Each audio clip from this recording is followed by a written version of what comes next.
नमस्कार दोस्तों, स्वागत है आप सभी का हमारे YouTube channel Shri Hari agro में। दोस्तों, आज हम बात करेंगे जैविक खाद की। दोस्तों, इसके इस्तेमाल से हमें urea, DAP, phosphate, potash, calcium, magnesium जो भी रासायनिक खादें हैं उनकी हमें ज़रूरत नहीं पड़ती। दोस्तों, आप सोचते होंगे कि क्या सच में यह खाद इतनी पावरफुल है?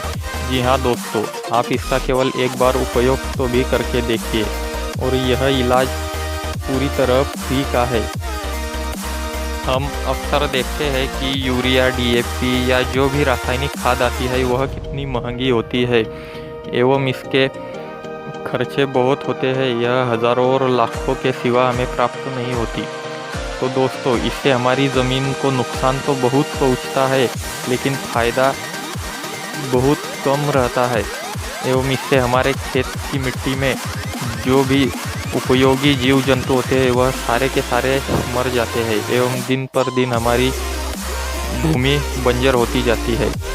लेकिन यदि हम जैविक खाद का उपयोग करते हैं तो इससे जो जीव जंतु हमारी फसल को लाभकारी है उनकी मात्रा बढ़ जाती है एवं ज़मीन भी कड़क नहीं होती या प्रदूषित नहीं होती, बंजर कभी नहीं होती।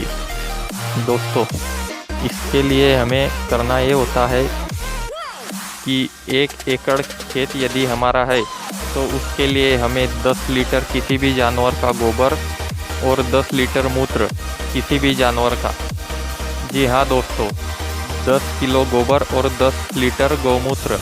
इसके साथ हमें 1 किलो गुड़, 1 किलो दाल का आटा, किसी भी दाल का आटा चलेगा, एवं 1 किलो मिट्टी, इन सब का हमें मिश्रण कर लेना है और 15 दिन के लिए हमें इसे किसी एक टंकी में समझ लीजिए या फिर टब बाल्टियों में भर के रख देना है। अब इसका उपयोग हमें 200 लीटर पानी के साथ मिलाकर करना है, खेत में छिड़क देना है। यदि खेत खुला है, उसमें फसल नहीं लगी हो तो फिर हम सीधे ही डायरेक्टली उसे छिड़क सकते हैं, और यदि फसल लगी है तो फसल पर न उड़ने पाए, फसल के बीच में हमें उसे डालते रहना है। दोस्तों, यह 1 एकड़ के लिए है और यह 30 दिनों में एक बार प्रयोग करने की विधि है, केवल 30 दिनों में। दोस्तों, देखा जाए तो यह उपयोग पूरी तरह फ्री का है, खर्चा तो कुछ नहीं लेकिन फ़ायदा बहुत अधिक है। दोस्तों, आपको इसका रिज़ल्ट पहली बार में ही दिखने लगेगा। हमने कई बार इसका प्रयोग किया है एवं हमारे साथ जो भी नए किसान जुड़ते जा रहे हैं हम उन्हें भी यही प्रयोग करने के लिए लगा रहे हैं। और दोस्तों, आपको शायद यकीन न हो, वो जितना रासायनिक खाद एवं मटेरियल से उत्पादन लेते थे उससे पूरी तरह दुगुना उत्पादन केवल और केवल जैविक खाद से ले रहे हैं।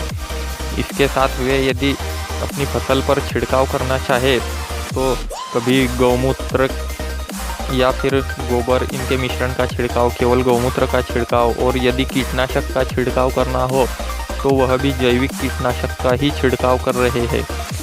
यदि दोस्तों आपको जैविक कीटनाशक का छिड़काव करना है तो उसके लिए भी हमने वीडियो बनाई है, डिस्क्रिप्शन में उसकी लिंक आपको मिल जाएंगी।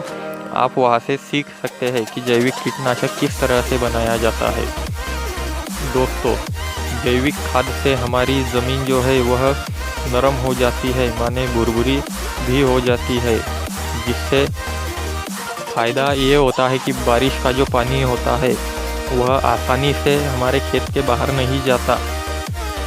अर्थात खेत में कैसे रहता है आप सोचते होंगे, तो वह खेत में सीधा नीचे चले जाता है, जो भविष्य में हमारी फसल को ही काम आता है।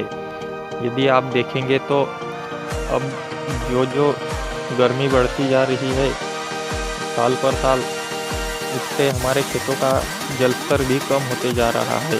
इसके लिए नए प्रयास किए जा रहे हैं, वह भी ठीक है, किंतु आपको यह जानकर आश्चर्य होगा कि जैविक खाद के उपयोग से भी हम पानी का भंडारण कर सकते हैं सीधा ज़मीन में।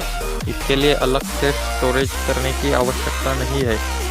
दोस्तों, पहले गो आधारित कृषि होती थी, उसी के कारण यह सब आसानी से हो जाया करता था, लेकिन जब से रासायनिक खेती आई है तब से हमारा कृषि तंत्र पूरी तरह बिगड़ गया है। किंतु यदि हम फिर से वापस जैविक कृषि पर आते हैं तो इससे फ़ायदा हमें ही है, अन्यथा नुकसान के लिए हमें पूरी तरह से तैयार रहना होगा। दोस्तों, आपको किसी भी तरह का सवाल पूछना हो तो आप कमेंट में पूछ सकते हैं। धन्यवाद।